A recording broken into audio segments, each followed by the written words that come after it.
Attention all spaceship crew members. Attention all spaceship crew members. We are nearing the end of our journey. Our mission is about to begin. Hive Mind Radio.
Hive Mind Radio. God, dear God, no. No. No.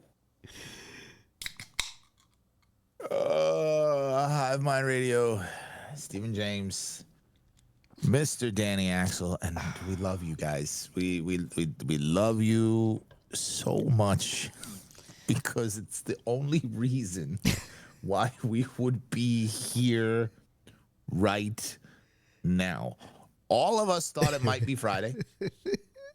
One of us woke up at 9:46. 8:46. Sure. That's I carried the one. Far be it from me to put myself over. Far be it from me. All right. But I was sitting in the chat, the group chat, the work chat, right? At 8:15, knowing full well, like looking at it, going, this could be one of those days. This is Stevie didn't sleep after the mega stream. He went to sleep maybe 4 hours ago max. I was like, I freaking just saw Jedi. I was like, if I don't send a text, I could get away scot-free right here. I have a strong feeling that if I just coast this out, just sit here, I could turn this whole shit off. But then I thought about y'all. And I thought about the new layout, and I thought about the momentum that we, as a team, have accumulated. And I said, all right, I'm gonna send one text. And now, mind you, tries to put himself up. Now, mind you, he sent that text at 8:12. I didn't respond until 8:46 when I woke up. But he's not selfish. He's not selfless enough to push it 1 hour so we could have actually prepared. So you're getting whatever this is. Yeah, no. It just put himself over. No, you're getting soup salad here. Well, yeah, because the thought of waiting another hour to do 2 more hours. Oh yeah. Oh, hell no. Oh yeah. Yeah, No. Yeah. No, that's not happening. Let's just get through this. And all of this is to prove one thing. That even though we run a business here, we're close friends. Oh, sure. There could have been some sort of, oh man, I haven't heard from Steve. Oh man, I haven't heard from Jedi, blah, blah, blah. Not a single phone call was made. It's 2024. We don't call. We don't do that. Come on. We don't do that here. Who's using the phone? No. Look, if I'm hurt in a car wreck, I hope my thumbs work because I'm still not gonna. Dude. I'm still not calling. No, because context clues. Context is king. Context clues, right? We did the mega stream. That's a lot of talking. That's a lot of hours awake. It stands to reason that the biological, the internal clock that measures where the fuck we are might be a little thrown off. Like it wasn't worrying to me that you were not there. If anything, I was like, oh, good, he might finally be getting some sleep. I'd be happy for you to sleep through this one. There's no band called Stand to Reason. Really? Never?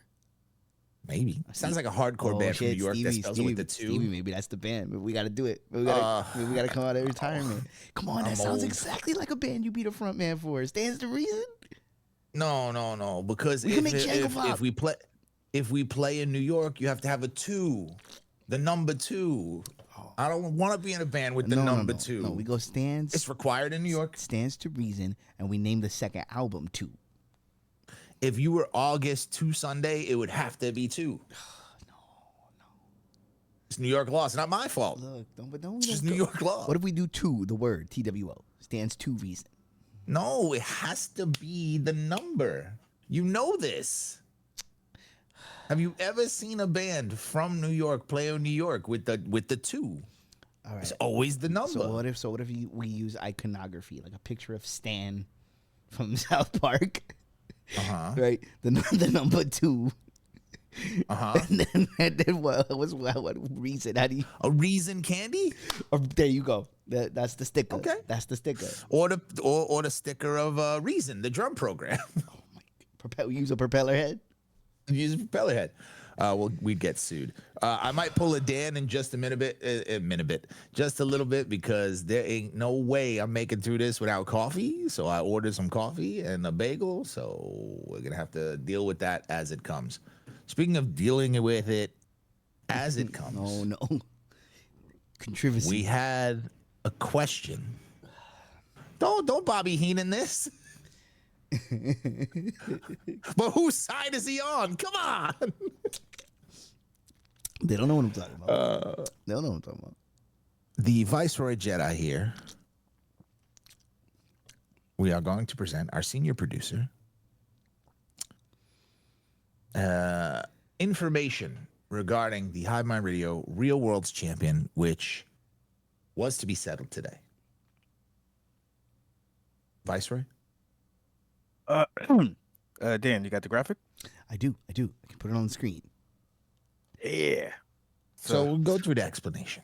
Well, you know what? Maybe you should explain a little bit before I put it on the screen. Yes. So they understand where we're coming from before they see the total. Okay. So, as you know, last Tuesday was a bit of a kerfluffle with what was that? The old kerfluffle. Yeah. Kerfluffle. Okay. The kerflux perpacitor. There was a slight brouhaha happening. Nice. In the chat with some gifted subs. There was a super kick. There was a couple of more gifts. And the chat, of their own volition, came up with the end result that Vinsanity won. And everyone was okay with that. Okay. The problem is none of those. Yeah. The problem is none of those people are senior producers. And in charge of the race to the Hive Mind Radio first Real World's Heavyweight Championship. wouldn't say I'm in charge of it. I'm the guy that crunches the numbers. You're a bookkeeper. And I would like to throw a finger up and say, we said all of that speculative analysis was unofficial tabulation. We had to look at it ourselves. Unofficial? That's right. I wasn't even here for that first hour. All I know is shit got crazy. Your phone knew. It's My phone knew, yeah. What the fuck is happening? it's like when you're at a track meet and when you cross the finish line, they always have like the unofficial time. That's what that was. You also have juice and water. Yeah, Electrolytes. Yeah.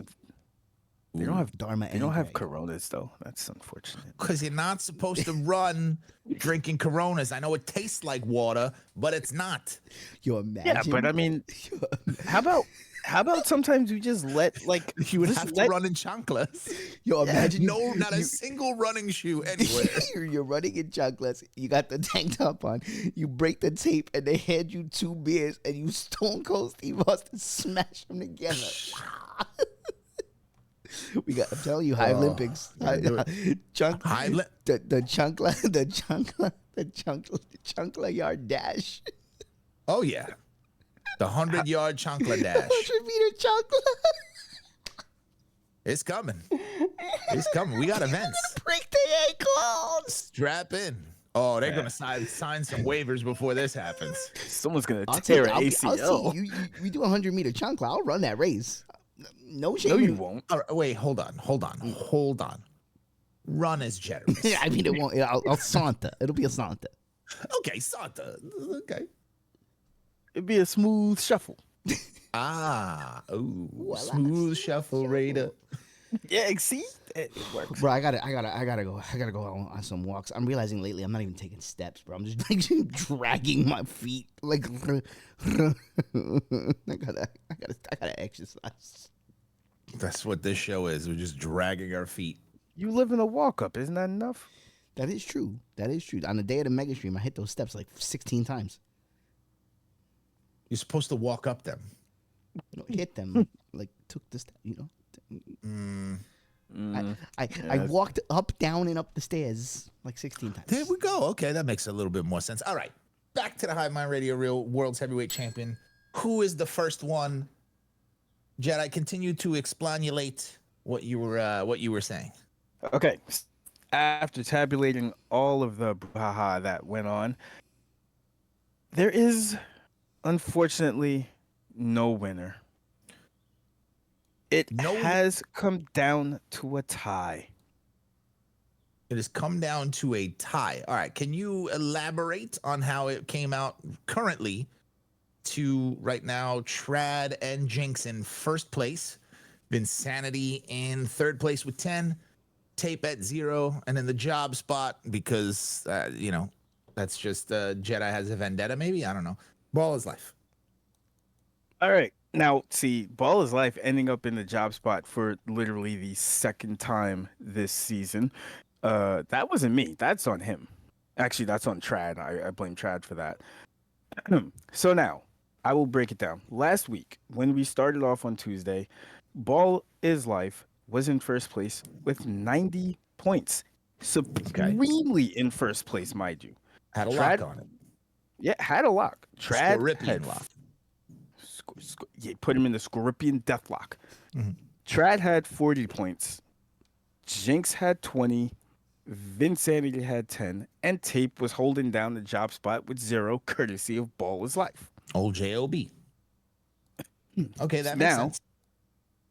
To kick the show off, Trad hit a super kick just out of nowhere. Bam. Came in hot with a super kick, gave himself 5 points. He now has 45 points. Still in second place, but he has 45 points. Right after that, Trad decides, I'm going to up the ante. So he comes in with a fucking 20 bomb of gifted subs. 20 banger?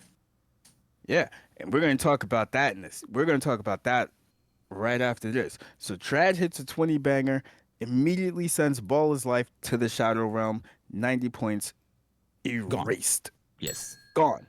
Deleted. All right. Things calm down for like, all of 3 minutes. And then here comes a 5 gifted sub bomb courtesy of Ball is Life. He's not going to take his defeat lying down. He's going to take people down with him. So Ball hits a 5 gifted subs. The thing is, he only drops Trad 1 spot, and he doesn't erase his points. Again, 5 gifted subs drops you 1 place down. 10 gifted subs drops you to the bottom. Word. 10 gifted subs. So at that point, Jinx is now the leader, 20 points. Trad, second place, 15. Vinsanity, 10. Tape, 0. Ball is Life, 0 in the job spot. But not to be outdone, Trad decides he's going to take someone with him. So he gives 5 subs as well. But all that does is drop Jinx to first place. So wait, So now, how does it drop him to first place? If it drops him a rung, he would be underneath. he's underneath, but it only drops him 5 points. So he's tied. Because the way the points worked out. It's in factors of 5. Your words. It's a multiple of 5, but it still drops him underneath. So he's still technically tied here. Yeah. So he he's can't tied. be second. So he didn't drop him a rung. He's still He's- on the same rung as him. They're not on the same rung. It's just like when we did the second. He's underneath Trad. Trad is still on top. There's too much controversy. Now there's controversy on top of controversy. See what's happening Now there's here? controversy on top of controversy. The way you explained this was completely different, because if he goes down a rung from where he is, that means he has to be under him. He's not. He's under him in name only here. How does that keep him tied? He would go. So if he had 20 points and Trad had 15 points, and he goes down a rung, he would have to go in a multiple of 5 underneath him. So he would be at 10 points, correct? So are we saying? I don't know. How about we let them fight it out? So are we saying there's controversy on top of the controversy? There's controversy on top of the controversy. So here's what I say. Here's what I say. All right, follow me. I'm ready to follow you. Let's go. I think we extend it 1 more week. Next Saturday. So there's no controversy and everybody understands what's going on. Remember, 10 gift subs drops a person down to 0. So technically, Trad, even though he can't use it now because he didn't use it at the time, he could have dropped 2 people down. He's got What he 20 should have gifted done. subs. He can drop 2 people down to 0. Right. And so he could have cleared the field. Could have cleared the field. There would have been no issues. There would have been no issues. Had he properly used his radio terminologies, then everything would have been fine.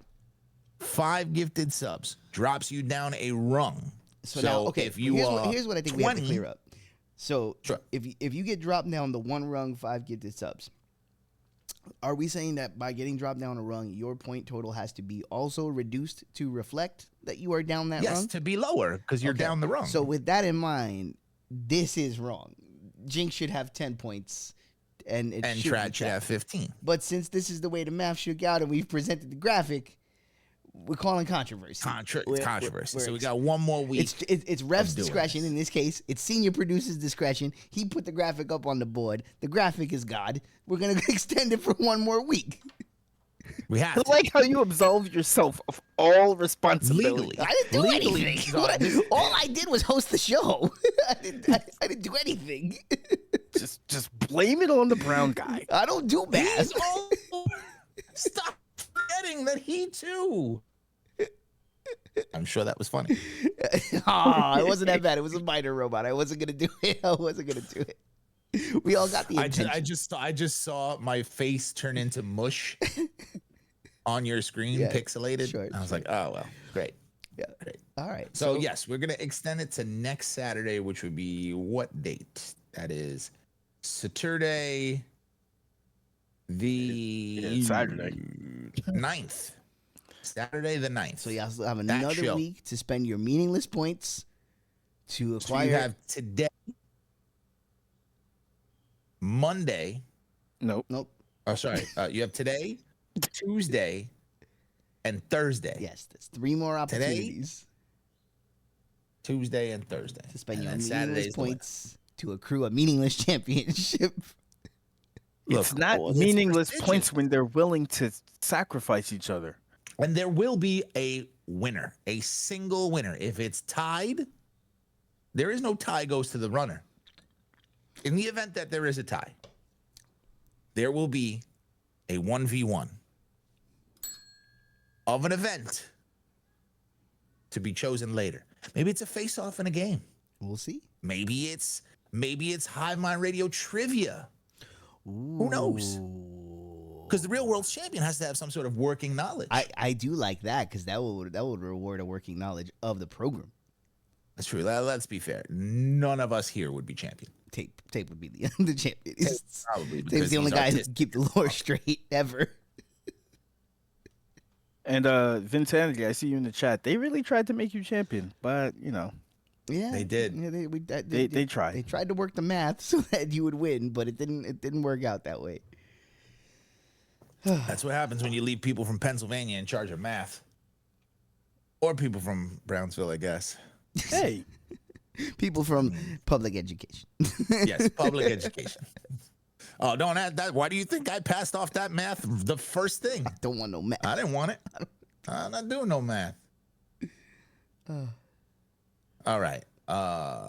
So anyway, did Halloween Mega Stream on Thursday. It was Thursday. Yeah, it was Thursday. To great renown and esteem. Sure. That fucking Cryptmaster game. I cannot stop thinking about it. Oh, that is a video game. That is a video gamey ass video game. Very, very excited to continue that one. Of all the games that were played, that was the one that stuck out the most to me. There was that Backrooms one that Jedi kept pushing like Deshaun Watson in a massage parlor. Don't know why he was pushing so hard at it. We never really got a chance to kind of do it because it kind of borked it crashed. It borked itself. The Yeah, first in level. the first level. That's Big all right. Borky. That's all right. Look. The Mega Stream is a wild, untamable beast. I had so many ideas. I had so many games on Creative. on the table that like I thought could have been cool. Creative ideas. And it didn't go. As usual, it didn't go in any of the directions I expected it to. You just got to make the best of it, and in the end, it shook out okay. Vampire Survivors, weirdly enough, was the champion of the day with a solid 4-hour run. Who could have? It's so easy to lose yourself in that Who because it's a could've half hour foreseen? per game. Yeah, Anybody who's ever played that game, because you lose an entire day playing it. I've never played just 2 games. I wasn't expecting what that new Castlevania map was gonna be. It's just crazy how big. This big. There's so much to unlock, and of course Jedi can now attest. Jedi became a new convert. He sat down and put the controller in his hand, and the eyes got real big, real fast. He was like, "Oh, this is good. This is a good game." It's a good game and it's absent-minded too. You don't have to play it like full on. You could just walk around. It's a very simple game. It's easy to lose yourself in. One of the games we didn't get to on the stream that I ended up checking out after on my own time is this game from a couple of years ago called Inscription, which, damn it, I wish we would have played it. Like now, sometimes you play a game after the fact and you're like, that would have been perfect. That would have been the one. It starts out as like a simple a simple deck building, Slay the Spire type of feeling, but very quickly you realize that is not everything is as it appears. There's walking around in first person elements. You can get up from the table of the game, and and you're clearly being kept prisoner by some creepy dude, and that's making you play this game. And I was like, damn it, this was the vibe. If I'd put this on when everybody was together, maybe it would have galvanized the team. There needs to be more horror party games. You know what it is? Like some sort of horror Mario game. Yeah. Like Mario Party, but a horror themed one. Something to get. Well, this year more than other years, I felt that it was hard to get the room on board without the controllers in everyone's hands. In other years, that hasn't been a problem. It's been like it takes the right game to get everybody to play along. To like be like, okay, we're taking the journey of the horror together. You know, like, oh, what's happening here? Oh, you know. well, nope, there it is. Talk amongst yourselves. Stevie's got to go get some food. I am leaving to procure my food. See how you didn't have to do that? You could have just got up. Point proven. Right. So it takes the right game. Like last year, we put on that Blair Witch, remember? And we just. Oh Jesus! It was like a movie was happening on the TV. You know what I mean? Like everybody could watch and get into it. And there you go. This year, there wasn't really the game that managed to make that happen. Yeah, because like everyone was invested in the game, even if they weren't playing. Mm-hmm. Which it's something to think about. Yeah, that was the difference. It's something I'll think about for next year. I also I think I've just come around to the less is more in terms of heads in the room. Like this was the most dialed down it's ever been as far as for people in the room. Like, and it still felt like too much. So I'm like, I think I'm reversing course on that. I used to want to get a big party going and everybody, because my thought was like, you get a big party going, you play like an Until Dawn type of game, and everybody's like, oh, and you're watching things happen, and that worked a couple times, but it gets unwieldy fast. I think less is probably more for in the room. I mean, look, less people equals what? That's true. The mathematics have never been proven wrong. In every scenario, less people equals more. It was still, we had a fun time and we made the most of it. And I will say, as far as like for the Dex build aspect of it, that was the easiest 12 hours we've ever done. In terms, I was spry. Like I never even had to go for a coffee or a Red Bull. Like it was, as far as that goes, it was we made it through the night. You know. But yeah, it's fun every year, and I was grateful for the turnout. I was grateful for the support. A lot of gift subs and things like that. I really appreciate it. It was cool. We had a good time. I'm feeling it today. Like my voice is definitely tired. But it was good. It was good. You know, like, but that's also like, you look back on it and you see how you could have improved it. But that's where those games are good. The Until Dawns and the Quarry, like those kind of like choose your own adventure kind of games can help keep the room together. Maybe I should have had one of those on deck. I didn't really think it through, I guess, but that's all right. Stories Untold. One day we'll finish it. You know what? Stories Untold could have been a good pick. Yeah, it's fine. It shook out fine. It's every year is a lesson. Did you get to taste any of that cold brew? Not yet. It's sitting in the fridge. I'm gonna have some. Put it on some ice. Try and dilute it a little bit. That is concentrate, sir. That's fine. That is concentrate. Put some water in it. Oh, I just put creamer. No, I don't even dilute it, but I recommend first-time users. I do that. Oh my god. As I can attest. Sorry, I just had a reaction to the chat. Heart palpitations. Oh, the Invigonate okay. bits. Thanks for the 30 bits to Invigonate. Look at that. That is the glasses. Frightening. Quite right. It's frightening is what it is. What he's gonna say in the courtroom is deal with it, and then the glasses will come down. All right, let's take a quick break. When we come back, get into the show. Gives me time to scarf down this bagel. Coffee lid was kind of broken, so I immediately poured searing coffee on my thigh. Just secure the coffee. Everything else can love be. That. You had one job, guy behind the counter. You had one job. And I'm not going to sue because I understand that coffee equals hot. Well, See how that works? It looks like we're going to have to shift some articles around because that's just a segue, isn't it? Oh, is it? I haven't even looked at them. So let's move that one to the front and we'll hit it when we come back. All right. Taking a break. Bye. 1 second. Let's press the... Oh. Okay.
DeMarco Esquire Rodriguez and Stephen James here That's fair. I'll take it.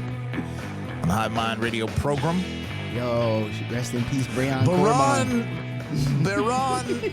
Baronian Corbix. Breon Corbix.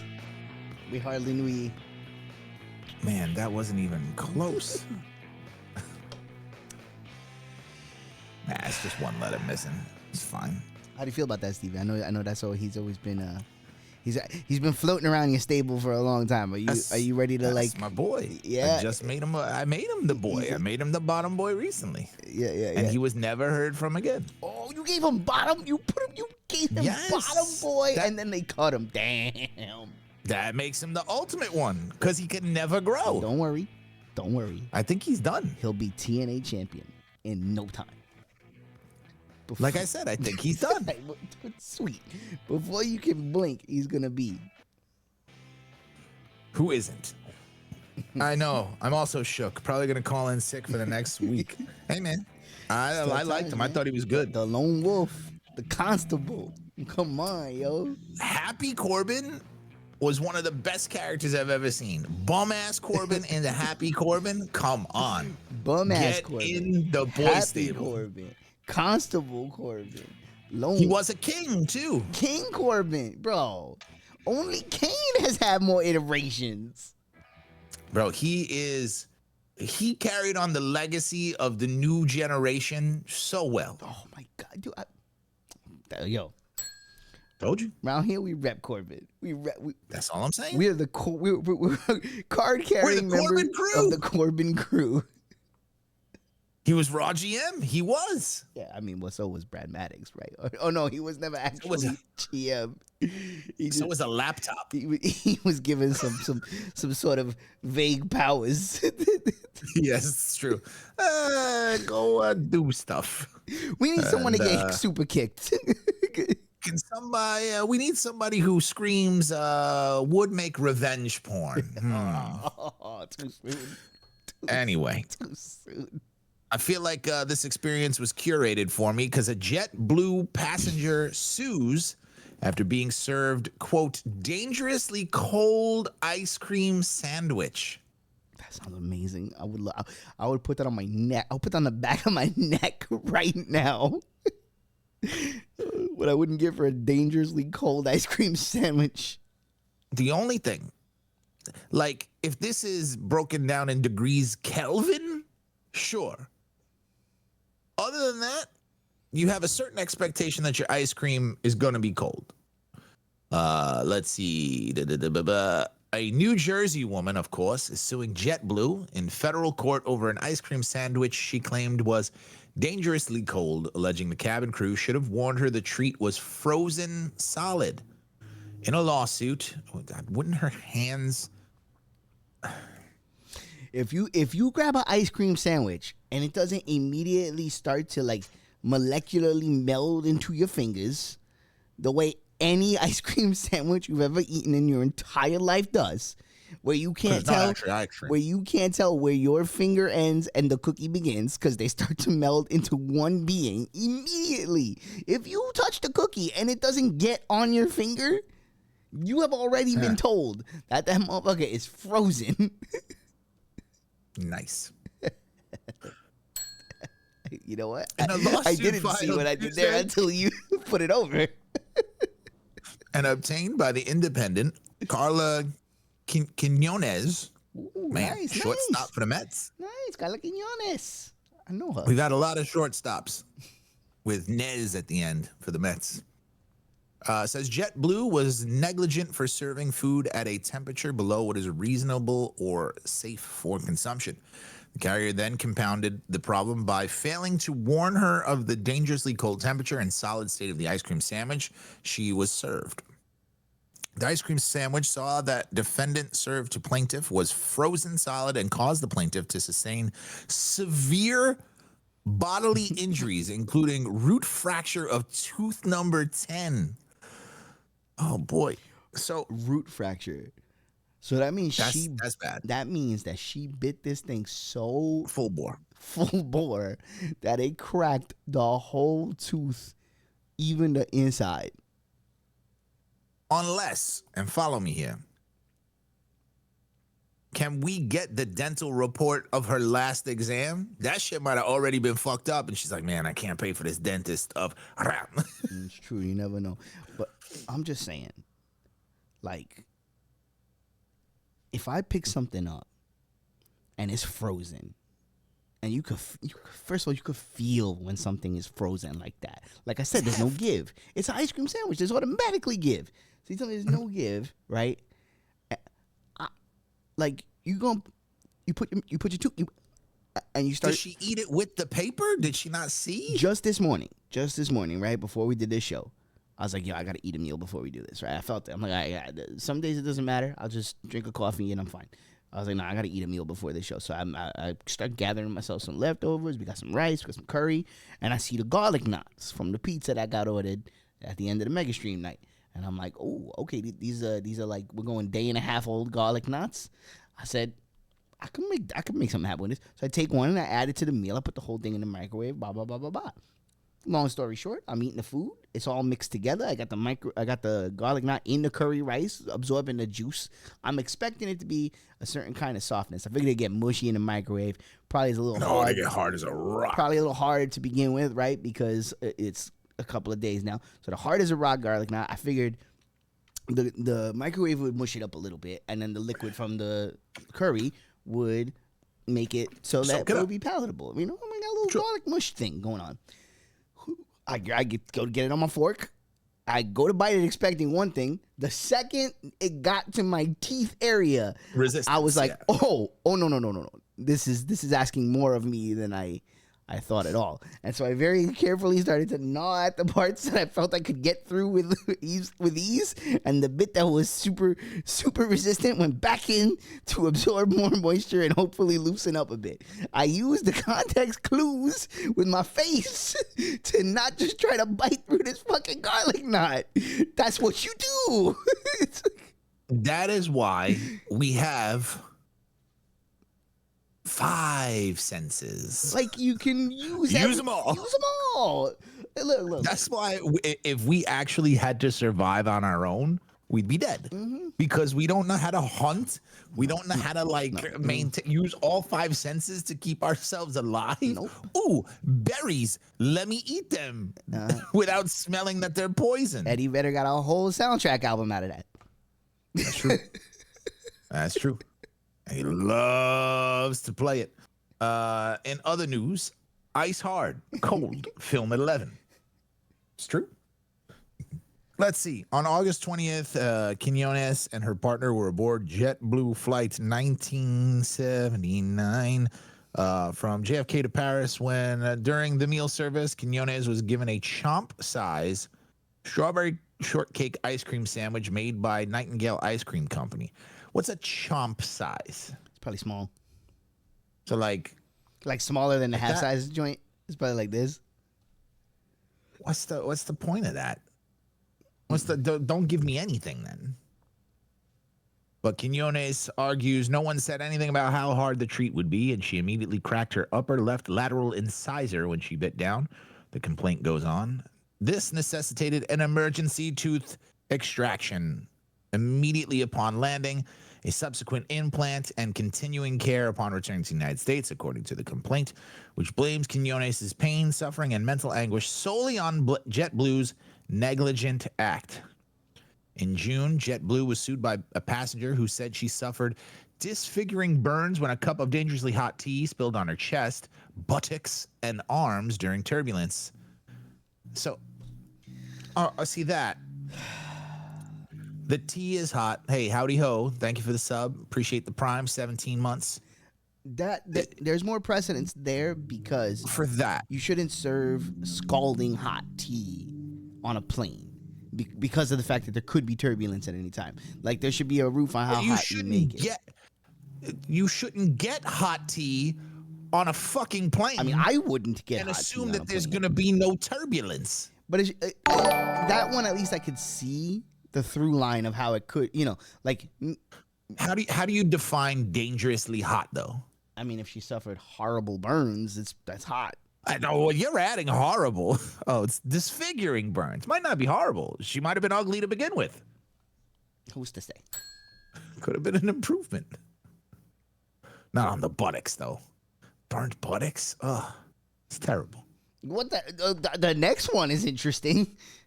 In July, a California woman sued JetBlue, claiming her cancer returned after she was thrown off a flight following an argument over her emotional support bulldog with a crew member. I'm sorry. That is not how cancer works, I think. They didn't like my doggy. I have cancer. No, it brought it back. My cancer's back. You're agitating my cancer. They yelled at my dog. I got cancer 2.0. It's not sciatica. Jesus. Oh, man. In August, the traveler headed to the Bahamas, sued JetBlue passenger. Oh, shit. Wow, my eyes just blinked and lost the entire line. In August, the traveler headed to the Bahamas, sued JetBlue after fracturing her ankle in a freak seatbelt mishap. Literally, if you have to say it's a freak seatbelt mishap, that's pretty like, oh man. You know what that sounds happen. like? That sounds like when she went to take the seatbelt off, it like, and then the dookie like snapped off and like hit her in the ankle, the part that clasps. And like somehow, and had enough force She's to got some sort of weak ass ankles in head. Those things are flimsy as shit. Every time I get on a plane, I'm like, oh man, if we go, I'm in the tail section of the fucking plane and lost. Mm-hmm. I'm flying out of that plane. That thing ain't fucking built for holding us in. I can't even get chairs that last. Last month, a JetBlue passenger sued over a hard landing that gave her a concussion. In-flight injuries are certainly not unique to JetBlue. What kind of landing would give you a concussion? That means, I mean, obviously that I could see because you're at the mercy of the plane that way. So like, if it lands and you and you can't, then nothing you can do. Like. That feeling when you're in turbulence and you're getting thrown around and like you can't control your body, you're just getting thrown is scary. So I could see that if he lands hard enough that boom, you're getting on a plane. Well, it's like if you're in a car, right, and somebody stops short and you jerk forward, you could get fucked up. It happens. Absolutely. So. Absolutely. And it's nowhere do you sign anything on a ticket or buy a ticket that you're in you're in the I know, air. but what I'm saying is there's one thing. Okay, if there's a problem with the plane and you got to make an emergency landing. All right, you get what you get at that point. But if everything is operating as it should, nothing in the landing should hurt your passengers, right? It's the pilot's job to land a plane, right? So I could see having some liability in that instance. If I don't know, man. I think if you don't have yourself clenched on a landing, right? Again, these things. I would be proper and ready to go, and also paranoid that something's gonna go wrong. Vigilance. I will have vigilance. We're not talking about us, Steve. Fair enough. It's just I find it so fucking stupid. I know. I find these people so stupid. People, I broke Steve. my ankle. That's what it comes down to. We're not litigious people. I'm not trying to sue over anything. Like that's not. That's more painful than the concussion. How much paperwork? Mm-hmm. In the full, maybe her tray was not in the full upright position.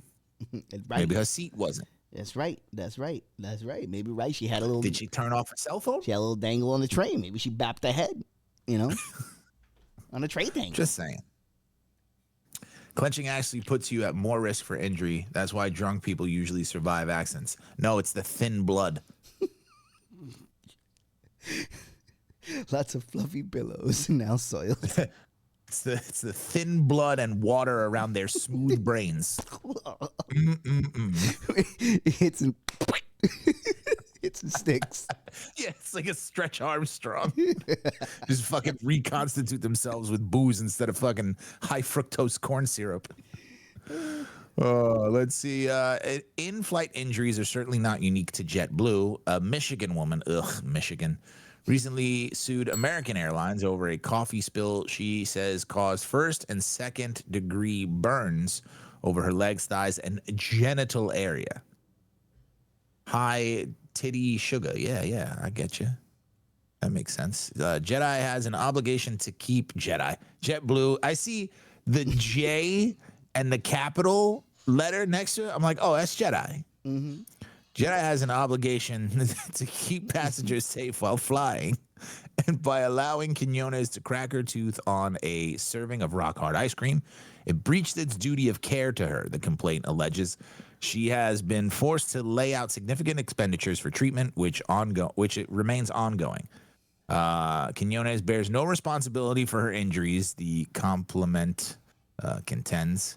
I know it says complaint, but I already went to compliment, so we're just going to power through that. It's a long day. You're lucky we're getting through it just fine. It's absolutely fine. She is demanding a money judgment against JetBlue to be determined by a jury plus legal costs. Her attorney, Christopher Fraser, did not return messages seeking comment. Some of these I understand more than others. The dangerously cold ice cream sandwich, I don't get because, again, is that it's the like ice cream sandwich in question? No, it doesn't even look. Maybe. No. Anything that I'm going to put in my mouth, I'm going to feel first. Yes. Period. Yes. I have a hard time feeling any sympathy for this woman because if it was frozen solid enough to obliterate your tooth, you knew that. You knew that. You touched it. You felt it. It was rock solid. And or you take such poor care of your teeth that a buddy of mine, his girl made him a sandwich, and she put the Tuki pretzels, the little like thin joints that have the loops and the ones you get in the bag. Pretzel. Yeah, those the bag pretzels, right? The loopy kind, the little heart looking ones. She put a few of those in the sandwich for crunch, right? The way you would put chips in the sandwich. He didn't know the pretzel was in the sandwich. He bit the sandwich. His tooth disintegrated. Jesus. And I'm like, homie, you need to go to a dentist because your teeth are in such poor condition that a bag pretzel, like a regular, not even one of them thicky boys, you know what I'm talking about them thin joints, the little loopy thin joints. Like a bag pretzel destroyed your tooth, you need to go to the dentist. Also, who doesn't squeeze their sandwich? Again, truth. But we don't know the condition of her teeth going into this, right? Which is what you said earlier.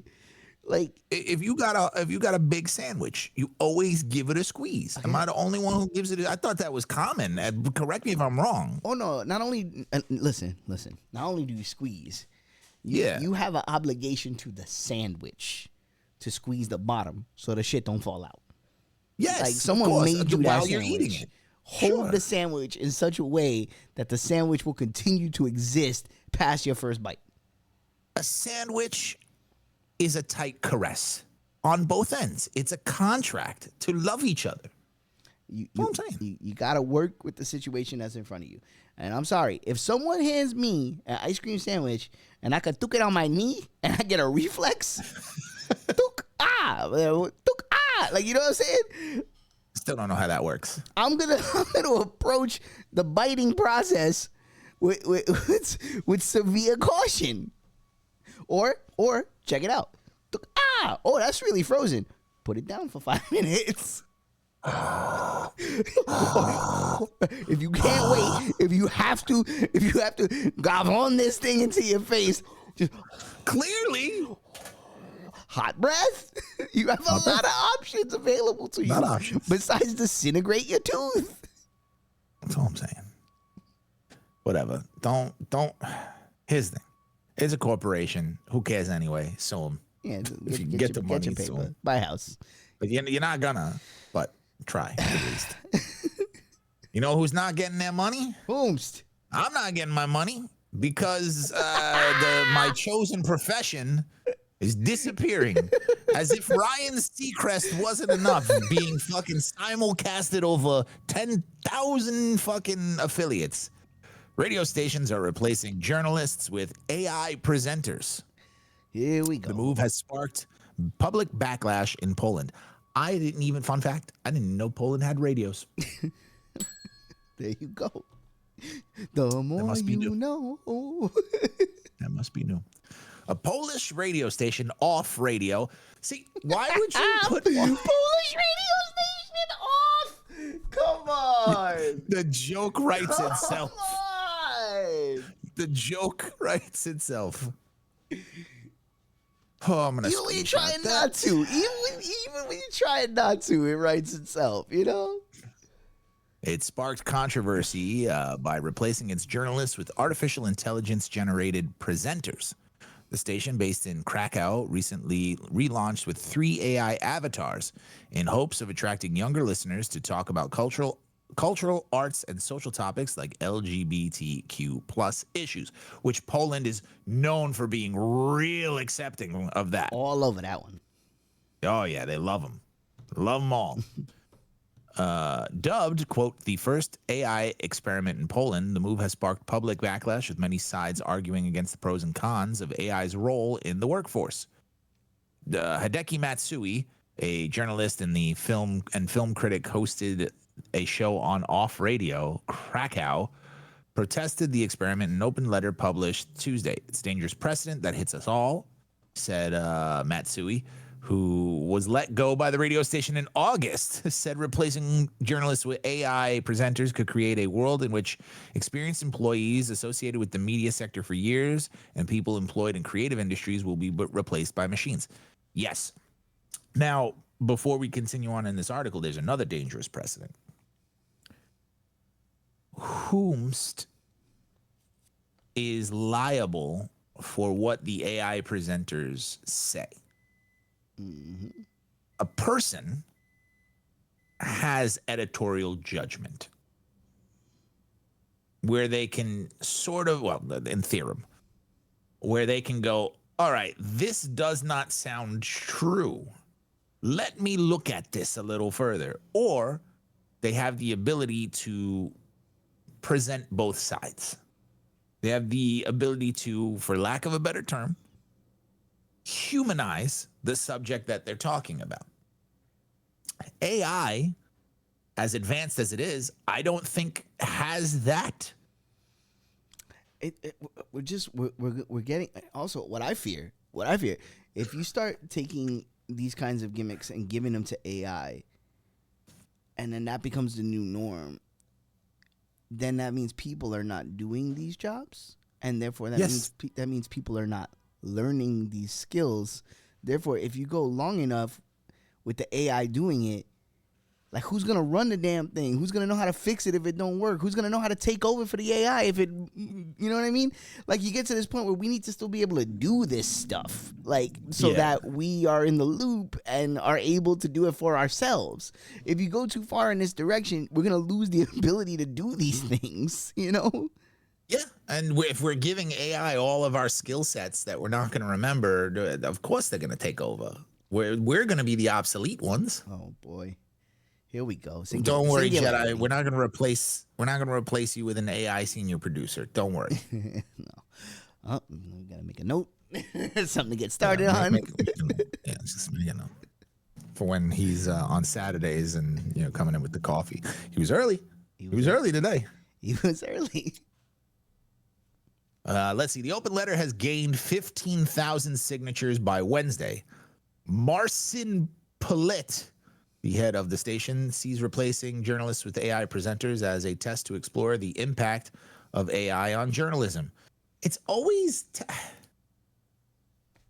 it's always we're testing to see the impact when you know that it doesn't take a rocket scientist to go, this has however many negative pathways it could go down. Here are the positives, here are the negatives. That's the editorial judgment that humans have. It's already happening. I'm not going to be able to find it because the way Apple News works, there's no fucking way they're going to give me the article I read earlier. By the way, Which Apple News is the worst. By the way, yeah, what a shit app. By the way, don't ever pay any money for Apple News. Like, it is a shit app, and anything that's behind a paywall, just type the headline into Google. You can get the article for free. Oh yeah. I just use the work account. I'm gonna look through my history and see if it actually shows, because that's a fucking pick'em. It's already happening. It happened in Ireland. An AI posted a fake situation where there was gonna be a parade, and like thousands of people showed up to go to this parade, and no one was there. It wasn't happening, and they had to send out like a government blast being like, "Yo, there's no fucking parade happening. Like, go home." Yeah, right here. So see, I would have started my own parade. Like, so it's already happening. Like, you can't just be. Oh my god, whatever. We yell. We're screaming into the void. We're screaming into the fucking void. Oh yeah, we're left behind. Yeah. We're left behind. AI is going to happen with or without us. I think that there are benefits to it. Sure. I don't know. Computation. I have long been a proponent of the proper implementation of automation. I think that you could free up people to do a lot more effective things by integrating automation into our society. You could free people up. They could have more time for the stuff in between work. They could have more time to do things that they're passionate about. You could use automation to free us up to it all can be done in a healthy and good way. But it seems like we automatically gravitate to, like, let's just replace this with it's like, no. Stop. Well, give me an example of an ethical use of AI that would open people's time up. For things like the collection of garbage, right? You could make automated systems that are intelligent and programmed in such a way that they handle that. And now that's like a lot of manpower that doesn't have to be put into that particular activity. You know, like, sure. So what do you do with the hundreds of thousands of people who just lost their job? Well, you're not creating. You can't handbrake jobs. and take everybody's jobs. I understand that there has to. Sure. Nobody's saying implement the system, send everybody home, figure it out for yourself. Well, what I'm saying is that's what happens. So I don't think we can even do that until we have a replacement for that, somewhere to put these people, because everything has its consequences, especially if you're putting. There is not a single day-to-day thing that people do or tasks that happen that there aren't people getting paid off of. Sure. Making a living. I understand it, and garbage men make good money. I get that. But what I'm saying is, it would take time, obviously, and again, implementation should take time. This should be in stages. That's the start of the whole thing. Is you don't go from zero to, hey, start the AI radio station. Let's go. You know. But we know that technological growth is exponential. The period between 95 to 2000, right? The technological span there was the same advancements from 2000 to 2001. Mm-hmm. Yeah, you know what I mean? Like, it only gets faster. And it can. So we're unable to take time with those things, because by the time we get to whatever a system is to place in there with consideration to everything, the technology is well more advanced than what we wanted to do with it to begin with. Well, we fucked ourselves into this corner. From that energy, like, that's why we always laugh about it, but it's like, it's going to happen so quick that before we know it, we're not going to be able to trust anything we see with our eyes or hear with our ears. Sure. It's going to, everything is going to be like, well, we do already. Automation has like, we've completely you can't trust that anything is even real that you're even looking at. It's like, and I like using it in the hiring practices because it removes the human bias. You know what also could remove the human bias? Humans. Work on it. Yeah. Well,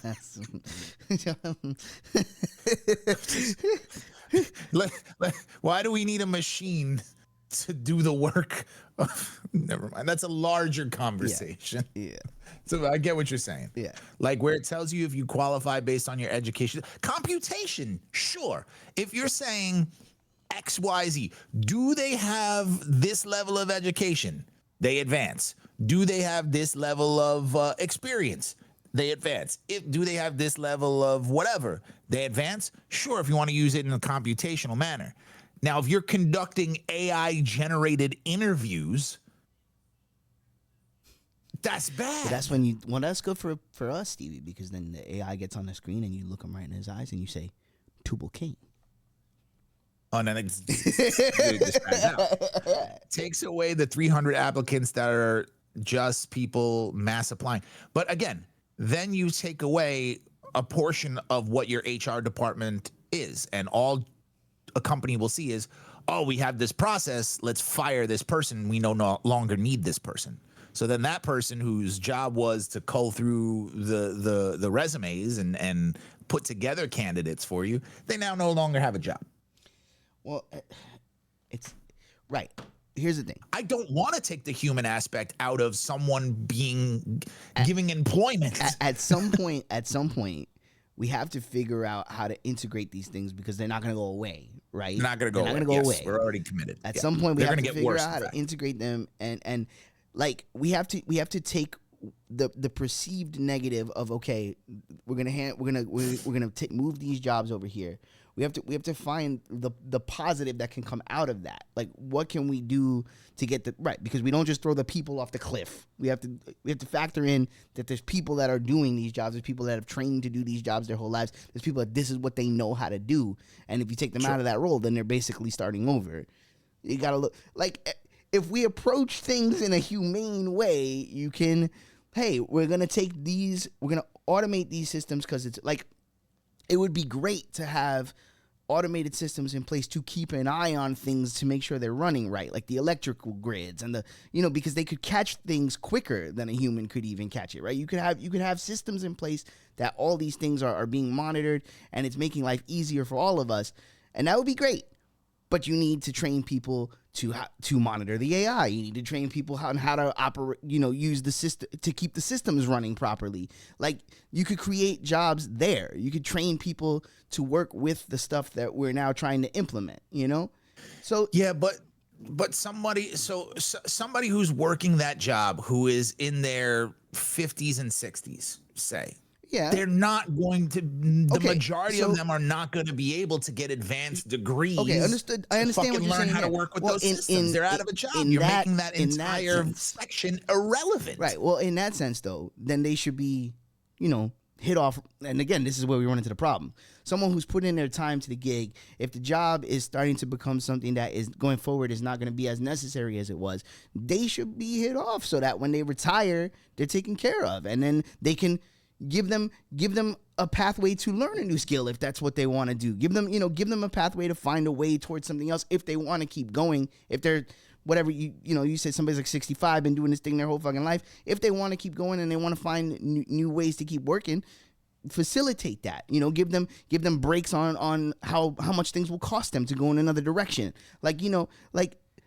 I don't have answers, obviously, but I'm saying, like, we have to. If we think about it roundly, we can come up with a solution. I'm saying, it doesn't have to be. We can't move forward because of this, but it's gonna move forward. So if the only people trying to move forward are the people trying to push the tech, and we don't try to think about how to include everybody, it is gonna go to, sorry, this is in. Fuck you. Who cares about your job? Which is not how we should do things. That's what it is. It's like we got to come up with a better thing than that. We have to go about this a better way than just, here's the new thing, the old thing's obsolete, who cares, go die. That is the consequence of new things. But we're never gonna not have new things, though. You know what I mean? That's what I'm saying. That's why I think this particular new thing is bad. Can it be? It's not inherently bad. I don't think it's inherently bad. I think it's going to be used like shit. Yes, I agree with you. Implemented in a society to take away things from people in order to make us feel more comfortable, not going to work.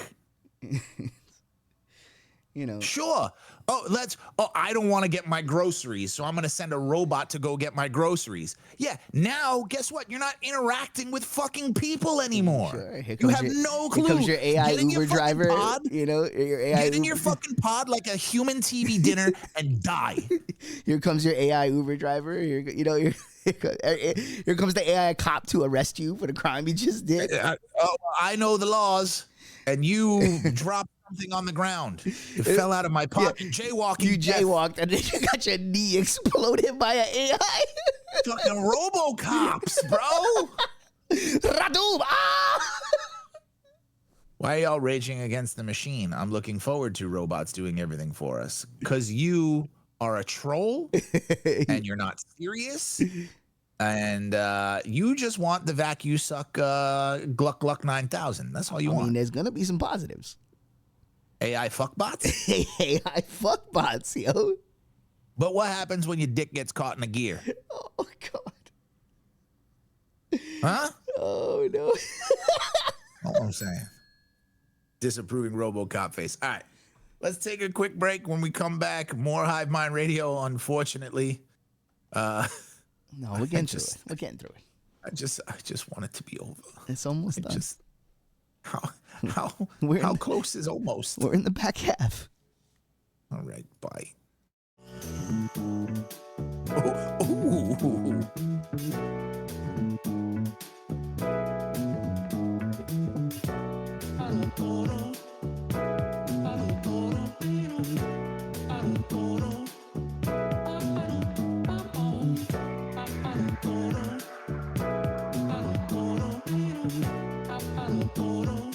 I think I wrote this. The sun is shining.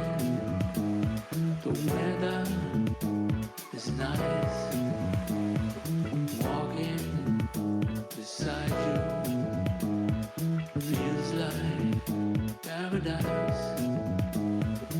Waves in the ocean go up and down. The sand is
Hive Mind Radio, Stephen James, Mr. Danny Axel, and I think that last song, I think that's something that we've just been doing. I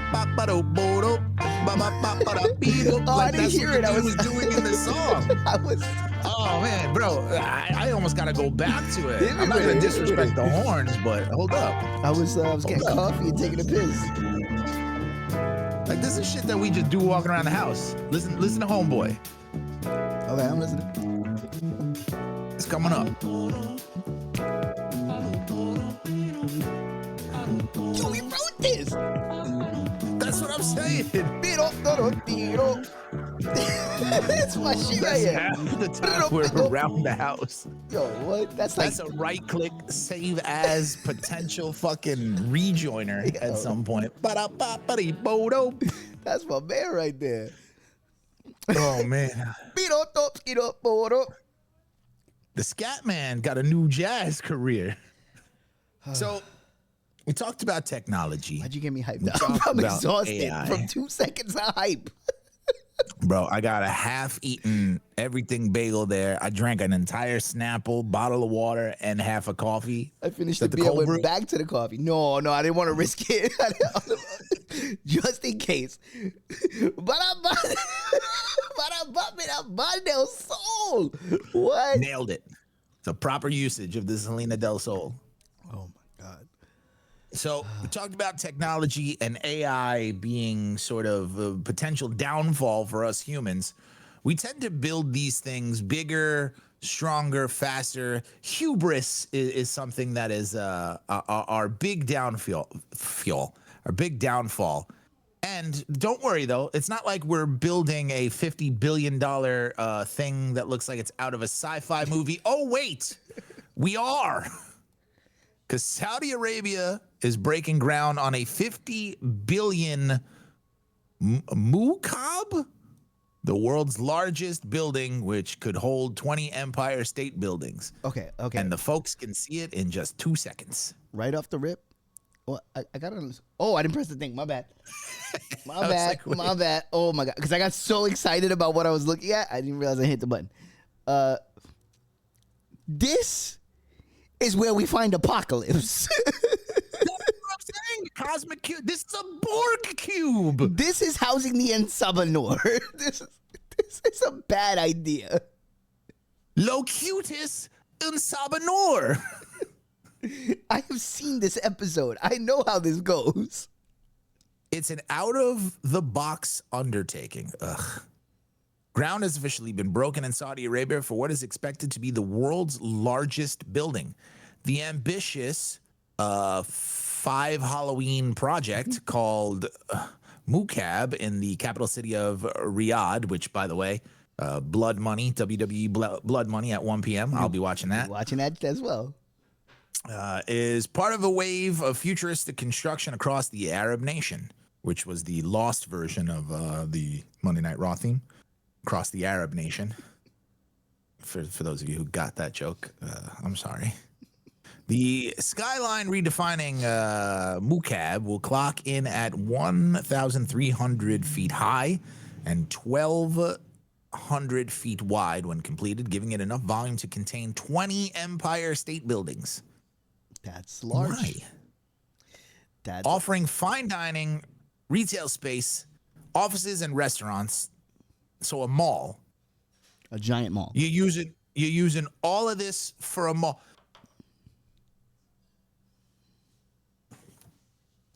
I would really like to know, Dan, can you look something up for me?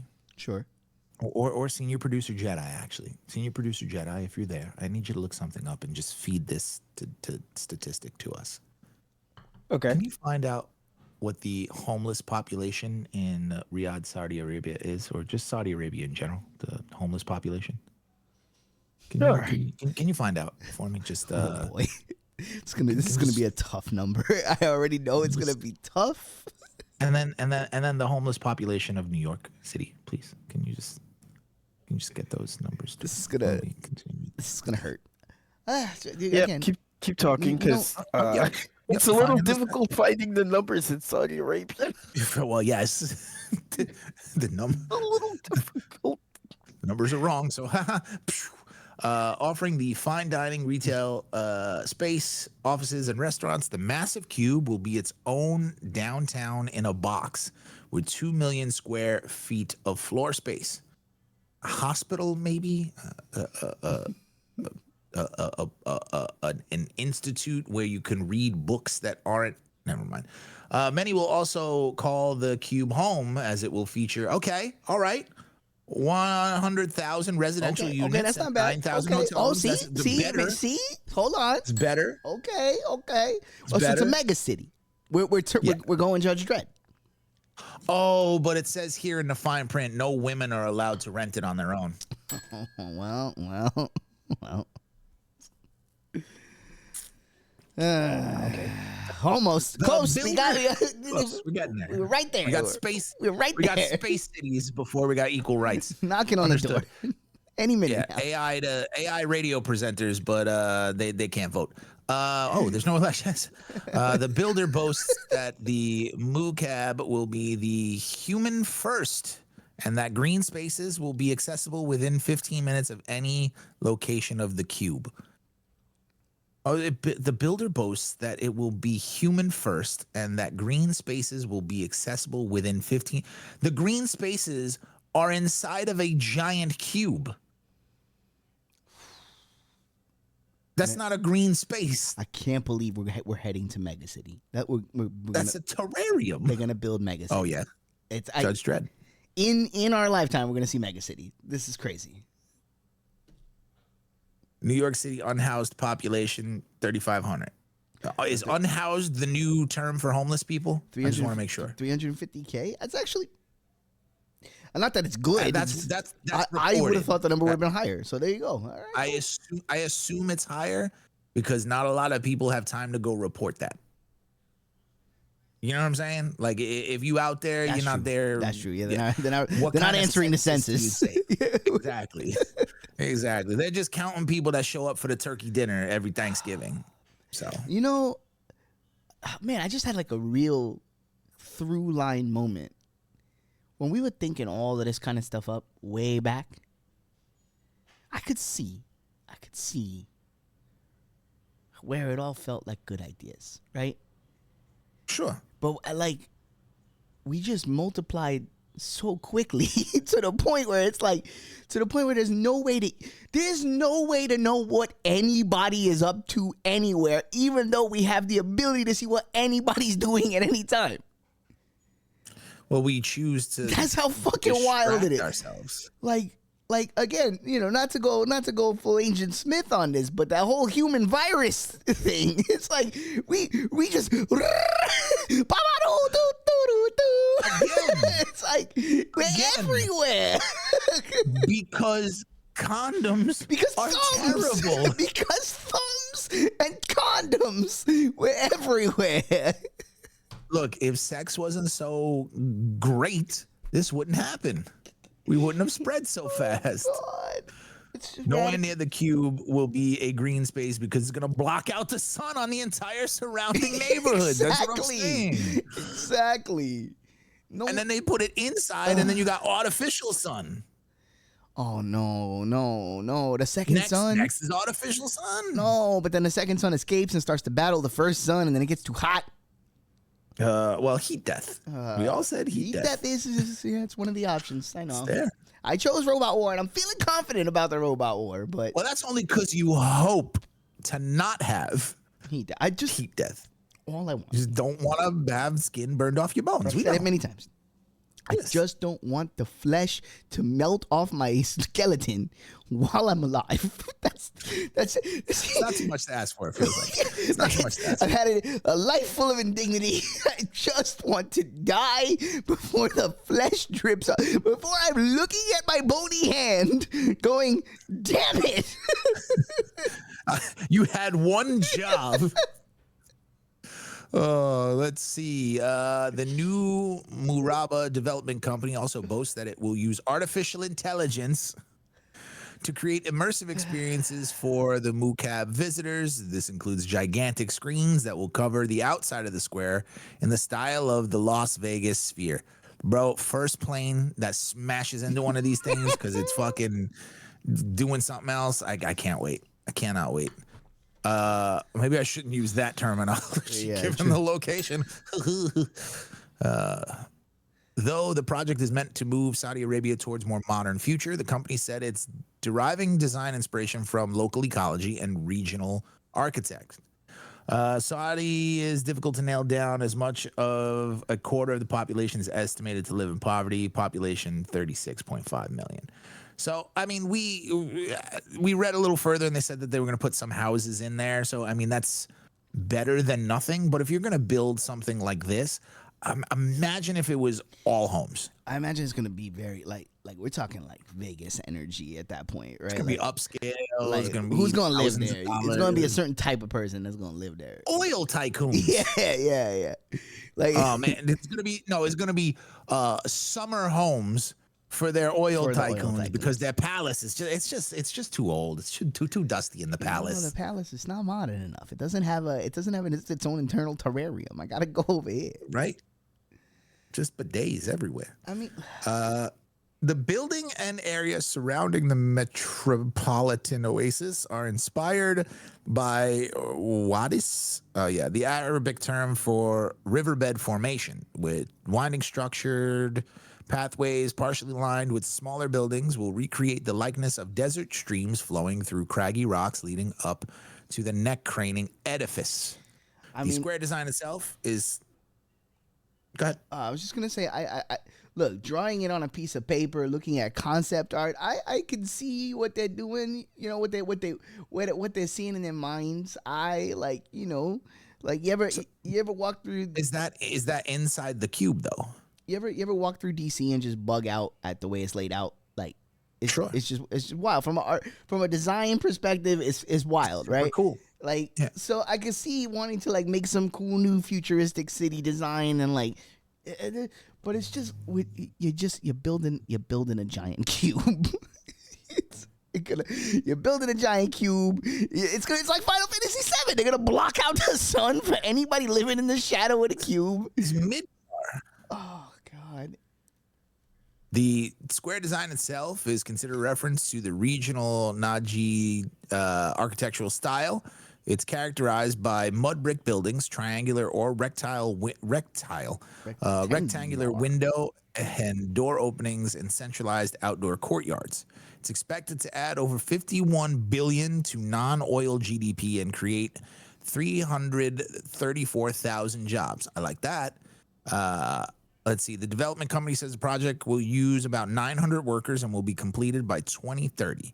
The new project is one of the facets of the Crown Prince attempt to modernize his country. His Saudi Vision 2030 project aims to reduce the nation's dependence on oil revenue, diversify the economy, and build up public service sectors.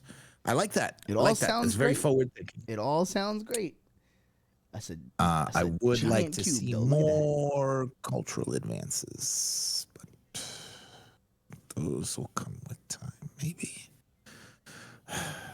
He's ambitiously laid plans to build across the peninsula, which include a floating port city called Piro XYGen, located on the Red Sea coast, a mountain tourism destination called Trojena, and a futuristic city in the northwest part of the country called Neom that will be powered by entirely by renewable energy. Oh. Bro, the city of the future. All right. The crown jewel of the desert. The kingdom The has greatest Royal Rumble. The kingdom has also laid plans for the Line concept building that will be 105 miles long and theoretically be home to 9 million people. The Line will be run on renewable energy, and it's literally it's Midgar. Midgar, yeah. They're building trenches so we can stay inside because the outside world is about to be mush. Yeah. Understood. Yeah. Yo, they should have had the greatest WrestleMania in Riyadh. No. Do you want to watch this video? The Line will be, yeah, let's do it. All these projects are slated to be completed by 2030. Sing the new horizon for Riyadh, a new icon, the Mukaab, the world's first immersive experiential destination.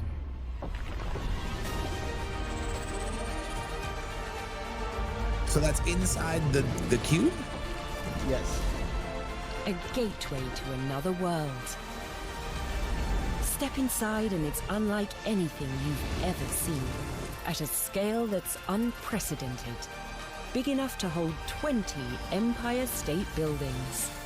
Where you and those around you enter a new reality. Transporting you to Mars one day and magical worlds the next. Where your retail experience is completely reimagined. And hospitality, but only if you're a man. leisure, and entertainment reach new levels, all in breathtaking, ever-changing environments. This is the new face of Riyadh. Experience a new horizon. Man, you know what's crazy? This makes me think how much shit could get done if we didn't have, a government. This is just a family making decisions. Hey, you know what? Yeah. Just build some giant shit. Let's go. Well, you know what? Yeah. Well, I really like Mass Effect. Let's go ahead and make something like that. You ever see that movie with Jennifer Lopez, The Cell? Let's kind of create that. I love me some Hellraiser. Can we do that? Let's get the shape of the Hellraiser. Oh, somebody starts messing with the configuration. Oh! Yes. The whole thing fucking explodes. Yeah, it must be nice to have trillions of dollars to make things. Well, it's not even we have trillions of dollars to make things. We just don't. Oh, we have tens of dollars for sandwich. We have nothing. Yeah, oh yes, we have a grateful audience of people who like to dish rag each other and give us a pittance that we have to beg for, which we appreciate. That we use to buy sandwich. Yes, exactly. Yes. The Hive Mind Radio Real World's Championship, the race to it, by the way. Again, there was some controversy. The message is pinned to the top. The chase for the Real World's Championship is extended to 11/9. So you have Tuesday, Thursday, and today to put in your points right now. This reminds me conceptually of Hudson Yard and the Vessel. I've been down to Hudson Yards, and it's cool, but is it adding anything? Really?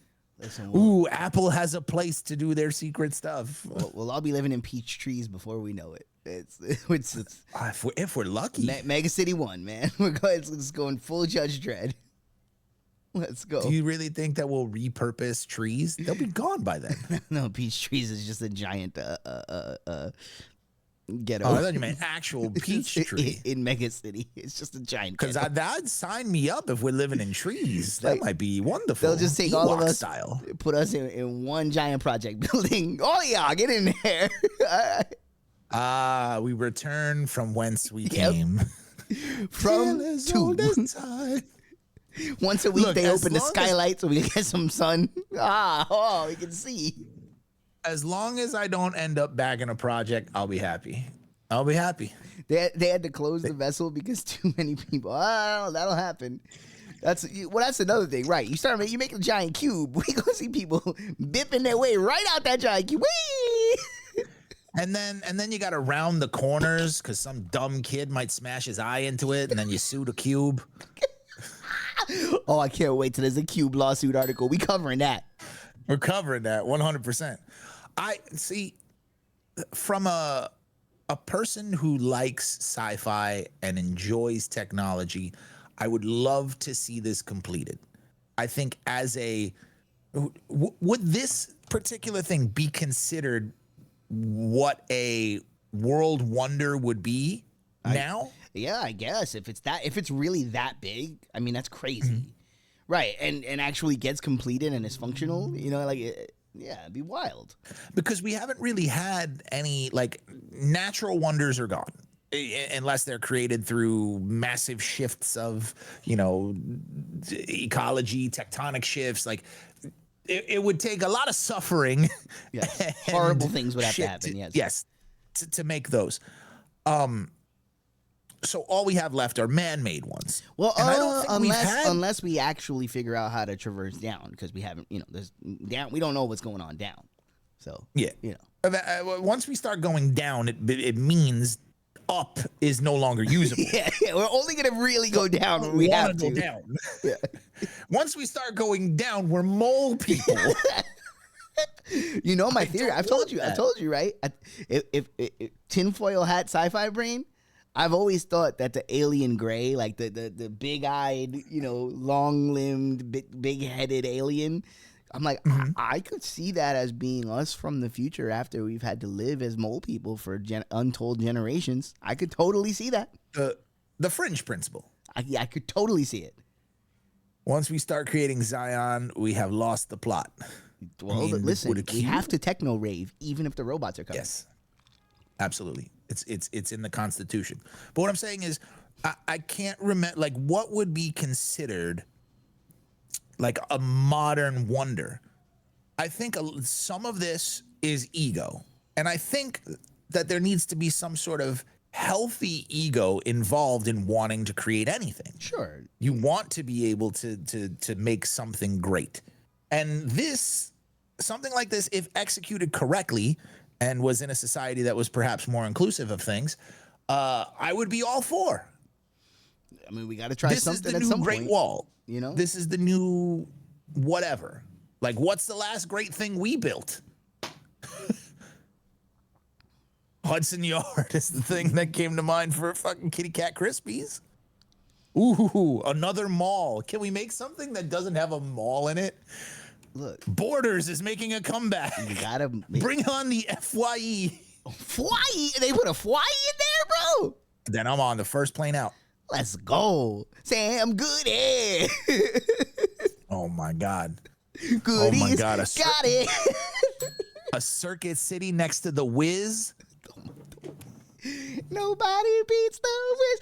Ain't nobody gonna beat the Wiz. Except for time and poor business practices. That beat the Wiz. The Wiz got beaten. Remember that shit? Nobody beats the Wiz. Oh yeah. Ain't nobody gonna beat the Wiz. Gonna beat the Wiz. Hyper New York. Hyper New York. It's literally like 4 of them. The rivalry against game stores. Oh my God. Oh, if this does not have a video screen that turns it into looking like a GameCube, they missed an opportunity. Right? Right? The way you get in it, it should be like that little handle. There should be a little handle on it. It has to be something with purpose that isn't glutting yourself on shopping and entertainment. Yeah, like the world's biggest hospital or the world's biggest, like, I understand your point about the Judge Dredd thing and like putting everybody in a project building.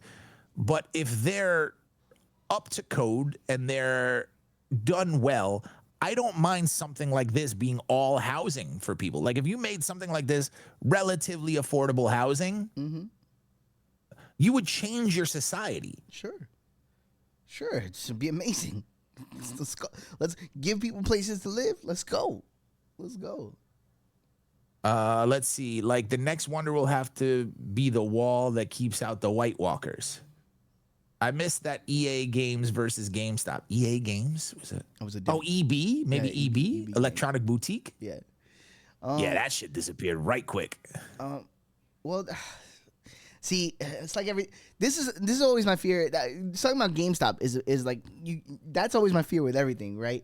Like GameStop came along, right, and put every independently owned video game store out of business, and then just sucked. Like took the place of every like independently owned with a sole video game store. Like replaced it all with this chain thing, and then is absolute dog shit to the point where nobody buys physical video games anymore because where are you gonna go buy them? No, ain't nobody want to walk into a GameStop. You know what I mean? I have GameStops only exist now to pick up ephemera, to pick up actual copies of physical things you can't get anymore.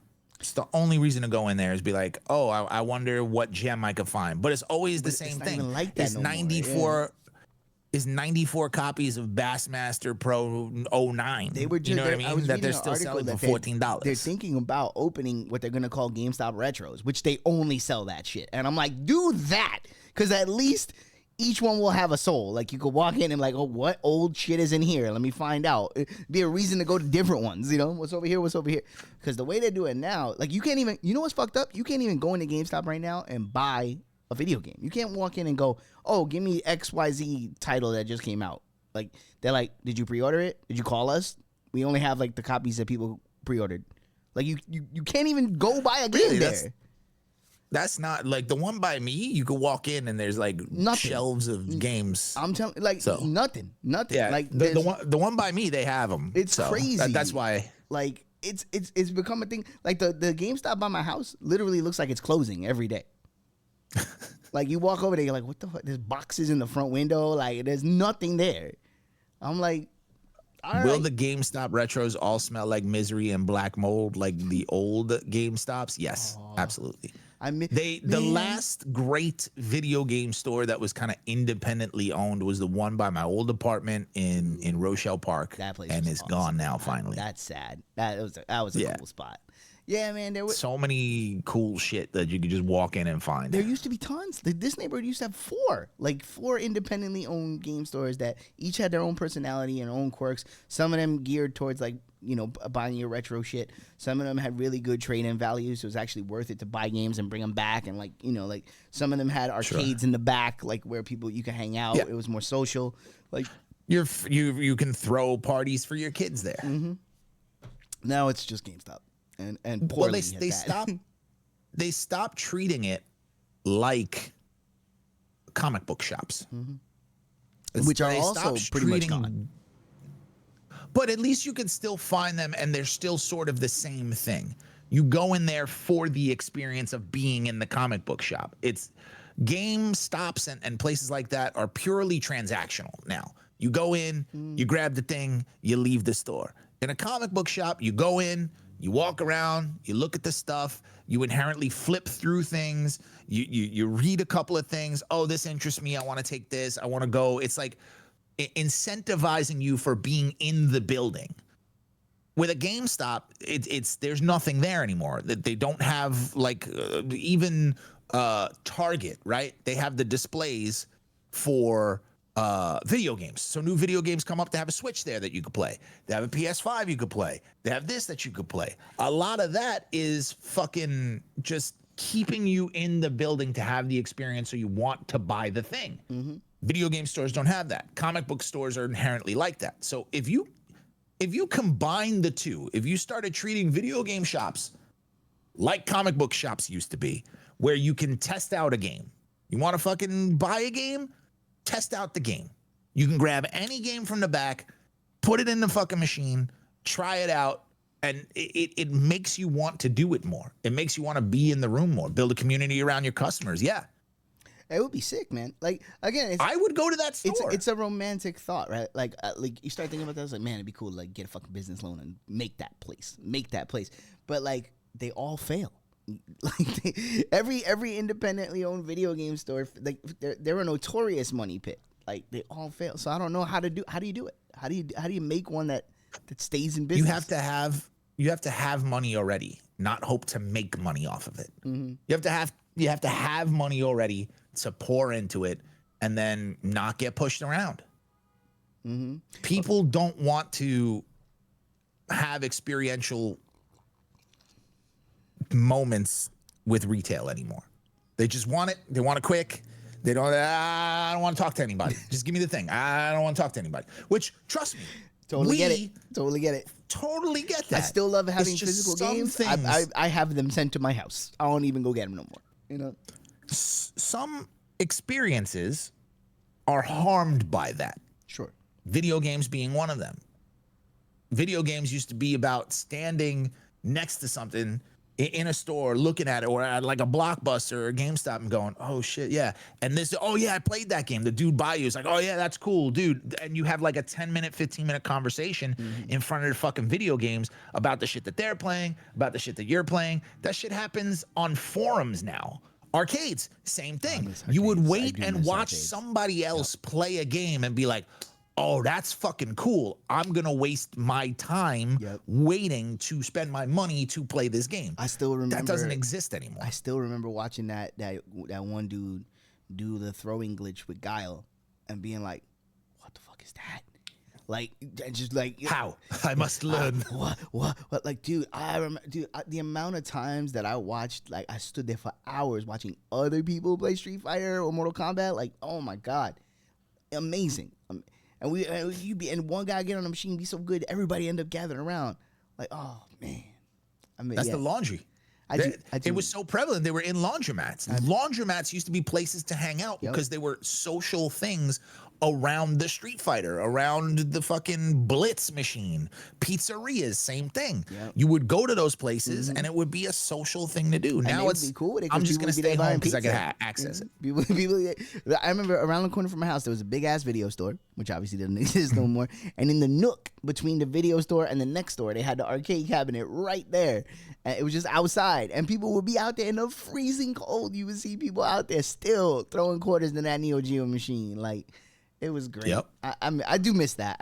I miss being able to, and don't get me wrong. There are things about the way it is now that I like too. You know, it's nice to be able to like catch a deep sale on a game that you were curious about, download it instantly and check it out. Like, you know, that's cool too.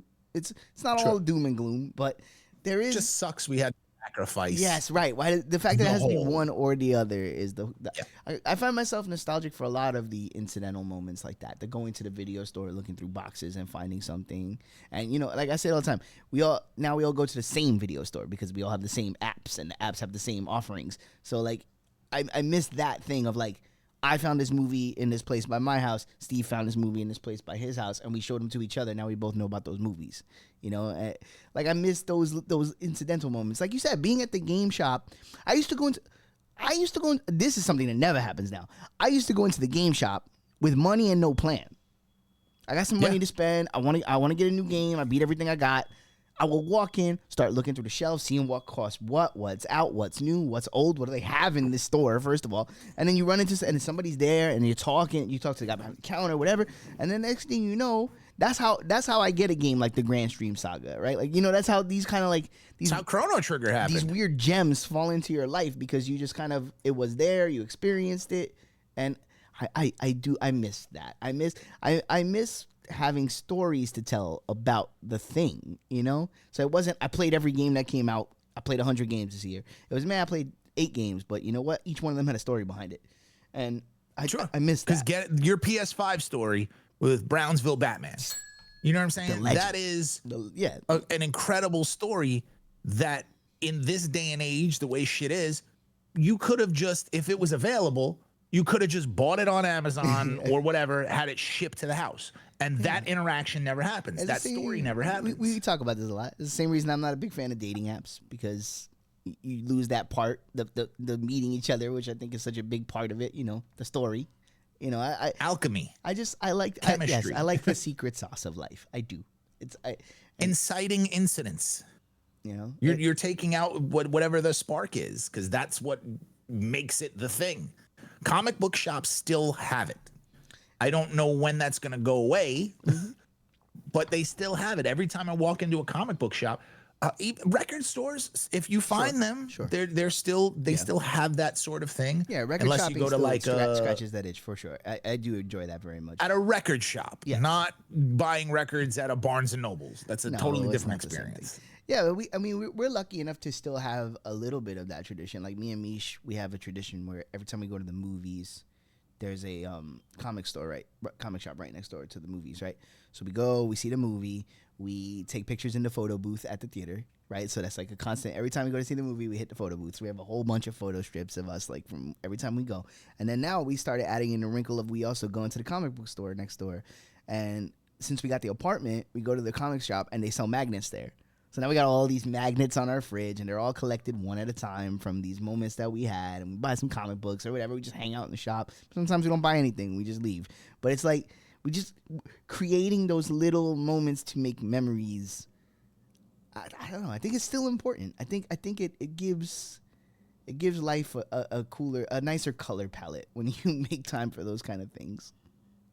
I'm logged into my ex's Criterion app, and there's a lot of film gems on there that other services don't have, but I can't recommend these movies to people because if they don't have Criterion, they can't access the films that I'm talking about. I mean, well, that's, yeah.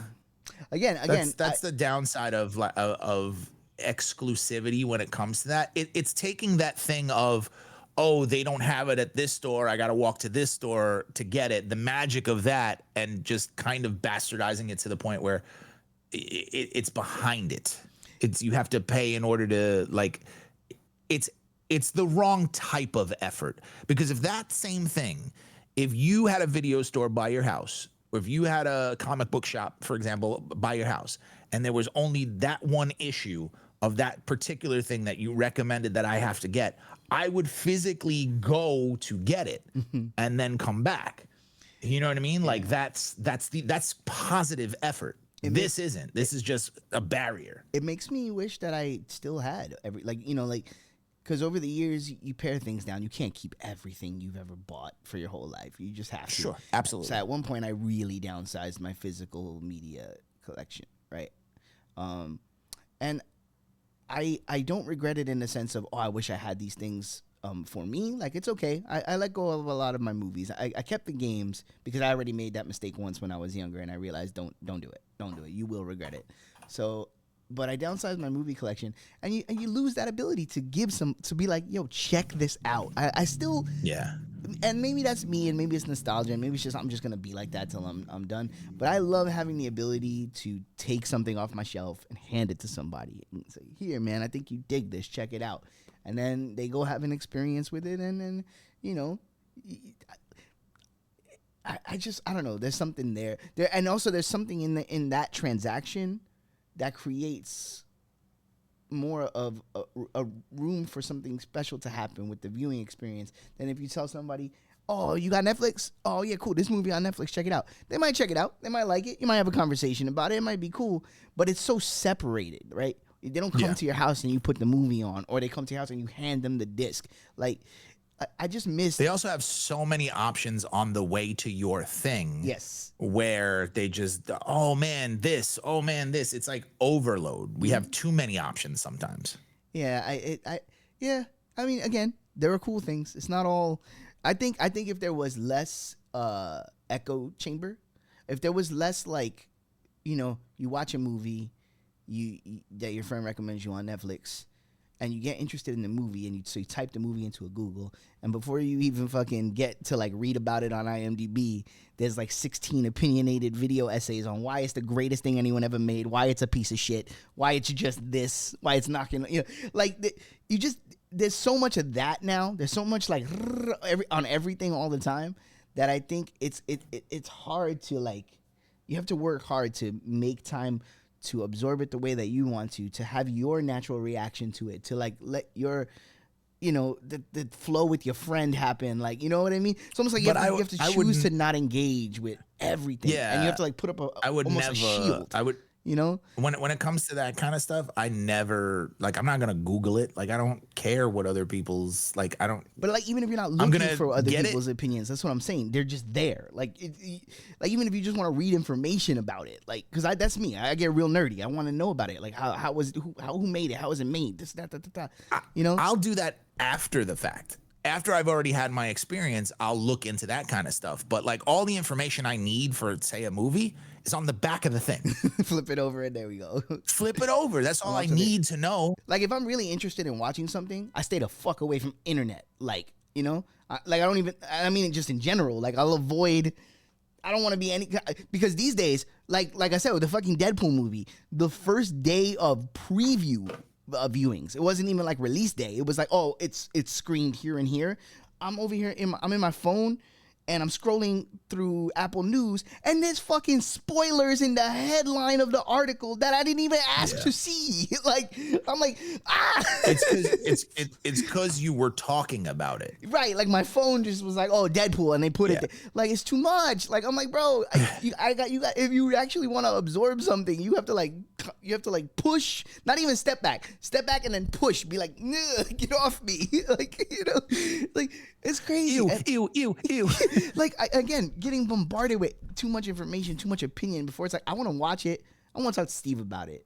Then maybe I want to engage with what's going on, you know, the general conversation. It seems to be getting harder and harder to get away from the about it. They make it more difficult to not have to engage with it. Yes. I like to, if I watch something, I'll send, hey, thought this was cool, but I won't elaborate on it until I've absorbed it like more. Like I'll watch it a second time or like, before I go, all right, check this shit out. Here's all this info. I love like what happened the other night with that game. I love when something bores into your brain and I can't stop and thinking I'm about cooking food and I'm thinking about it and I'm over here and I'm thinking about it. I'm like, yo, what the fuck? But that shit was cool. Like, and then like the wheels get turning. And they want to play it when I have a conversation about it. I don't know. I've made my peace with slowing down with the amount I consume. I just want to like squeeze the last drop. Savor the meal. Yeah, and like you know, want to savor the meal. Yeah. And if that means going at my own pace and like shit just passing me by, I think I'm all right with that. I think I've reached that point. You know, it's much harder to savor because the food that's being made is fast food. Mm-hmm. That's what I think the difficulty I have is I would love to savor the things more, but there's not a whole lot of meat and flavor on the bone that I don't have to create after the fact. That I don't have to find a reason to continue with this thing. Yeah. Because it's so consumable. And it's like, oh man, that could have been this had they this. And it's just like, but this is what it is. I ate the chicken nugget. It's a chicken nugget. It's not supposed to be a rotisserie chicken. Okay, cool. I just need to find a rotisserie chicken. You know what I'm saying? Yes. The nugget is cool, but I need a rotisserie chicken. I can't subsist on the nuggets. Like I gotta get that chicken. I agree with you. Something. But I think because there's so little rotisserie chickens, we start looking for the rotisserie chicken in the nugget. Right, we're eating but them there's Cornish so game hens. many nuggets. a lot of hens out there. Where you pick something clean that doesn't have much meat on the bone, where you're left still hungry to find something. And that's media in general right now for me. Like I've kind of dived into, continued my obsession with the hip. And so I'm consuming all of that. That's a rotisserie chicken. Now, if there's a band that only has one album, that's closer to a nugget. Absolutely. Yeah. And it's amazing. It's when you find a new band and you get lost in a new band, that is a way to like, and I don't even mean new, like they just came out. I mean, a band that like new that to you never really dug into, or a band that you haven't gone into in a while, you know, anything like that. That happened to me in my late 20s. I just decided I was going to go back to the beginning of the REM catalog. I was going to absorb all the albums and I was going to write about them. And I just wrote these long form essays about each album. And in doing so, I like sat there and like reabsorbed them all, you know, and like spent significant time with each one. And it was like 2 years of my life that went by with just doing that. And I didn't really listen to a lot of other music for that 2 years. I was just listening to a ton of REM, and it was like so rewarding, and it didn't feel like wasted time. Like, oh, I could have been listening to a million other. No, I really absorbed this music. Right, to your point, for the last few years of my life, the last 4 years of my life, the Tragically Hip has been the #1 soundtrack to this era of my life. I will think about that band. And that's cool. I like that, you know? I like giving things that gravitas. Since I moved to this apartment, like David Lynch movies and Tragically Hip, and like there's just these certain things that have a Yakuza. There's just certain things that have an energy in these walls because I've absorbed so much of it and paid so much attention to it. And I love that. Like, I'll remember that, you know? Those colors will bounce around in my mind 20 years from now. Yeah. The hip since 2012 have been the thing, and then now it's just like I need to suck the marrow. Mm-hmm. Right now we're marrow sucking, and we're also getting the fuck out of here. Boy, what a pittance! Tight 2 hours, baby. Tight 2 hours.